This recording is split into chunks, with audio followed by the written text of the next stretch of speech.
Kasi konti lang yung minors ko. Ngayon, madami na silang budol. Minsan yung iba hindi nagbabayad. Yung minsan, marami naman akong customer ngayon. Yun na yung magpapayaman sa amin siguro.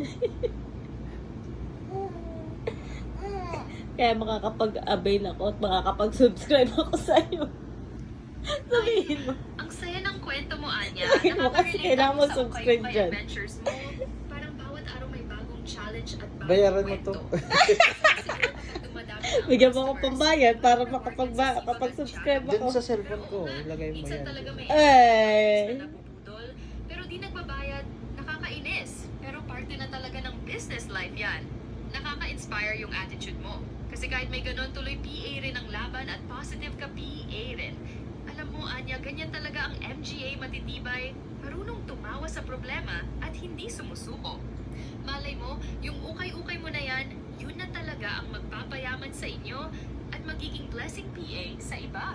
Kung gusto mo, pwede tayong mag-practice ng ilang English words na related sa ukay-ukay at business para mas madali kang makipag-usap sa customers na foreigner, or pwede rin nating pag-usapan paano mo pinapalaki yung business mo. Anong gusto mo, Anya? Kwento PO English practice na kahit konti lang?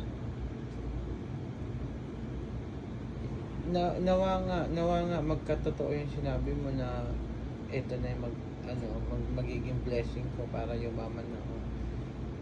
Yun nga, yung sa naman, English, medyo hindi pa ako handa dyan eh. Kasi nga, yung mga customer ko naman eh, mga Pilipino naman.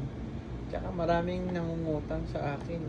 Pero okay lang naman, pautang ko lang sila. Okay lang kahit di magbayad. Magagalit na lang ako siguro para magbayad. Tawa ka na tawa, bro. Mukha kang tanga eh. Ay, Bibi. Ay, Anya, ang bait mo talaga. Hindi lahat ng negosyante ganyan ka-generous. Kaya siguro ang dami mong suki at bumabalik sa'yo. Ay, kung kasi hindi. ramdam nila Nakakautang okay lang. Hindi magbayad talagang madami. Gets ko rin yung minsan napapagalit ka na lang para magbayad sila. Normal lang yan, lalo na kung paulit-ulit.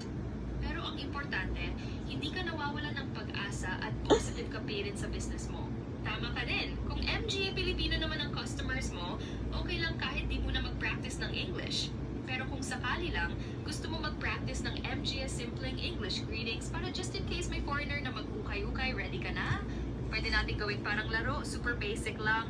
Walang pressure, promise. O kung gusto mo, kwento-kwento PA rin tayo, pwede mo ikwento yung pinaka-memorable or pinaka-nakakatawang customer experience mo sa ukay-ukay. Anong mas gusto mo, mag-share Anya? pa. Kwento Gusto PO, ko try mag-share natin ng yung English problema greetings ko. na parang laro lang. Kasi ganito, ganyan. Magano ka? Yung pag-grade naman sa mga customer, marunong naman ako niyan. How are you? How are you, sir? How are you today? You good? Me good? Very happy. Well done.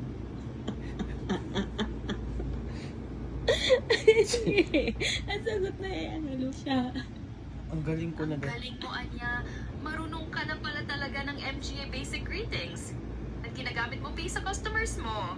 Ang how are you? At how are you, sir? Ay super useful, lalo na sa business. Yung you good, me good, at very happy. Nakakaaliw at friendly pakinggan. Kaya siguro ang dami mong suki kasi approachable ka. Gusto mo ba? Mag-practice tayo ng iba pang super basic greetings na pwede mong gamitin kahit saan.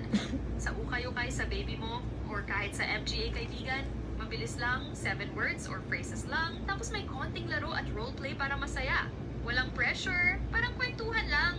Sasabihin ko muna sa Filipino kung tungkol saan yung lesson, tapos tanungin kita kung ready ka na. Game ka ba, Anya?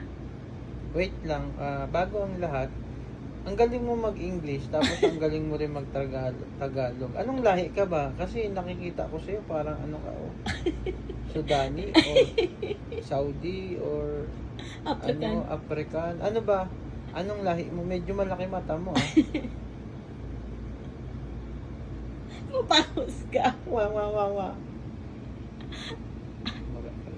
Ay, Anya, ang cute mo talaga mag-observe. Salamat sa compliment. Nakakatuwa na napansin mo yung English at Tagalog ko. Alam mo, parang fashion model lang yan. Iba-iba ang look, iba-iba rin ang style. Kung makikita makikita mo ako, siguro nga mapagkakamalan akong may lahing African or Middle Eastern kasi mahilig ako sa bold at unique na style at expressive din ang mata ko, parang ready lagi sa runway or pictorial, di ba? Pero ang mahalaga, kahit anong lahi or itsura, ang goal ko ay maging approachable at supportive teacher para sa'yo. Gusto ko yung vibe na parang barkada lang tayo na Huwag nag-shopping. mo na yan, or huwag mo na nagbuhay-buhay. i-video. Tapos Puno-puno na natututo yan. ng English habang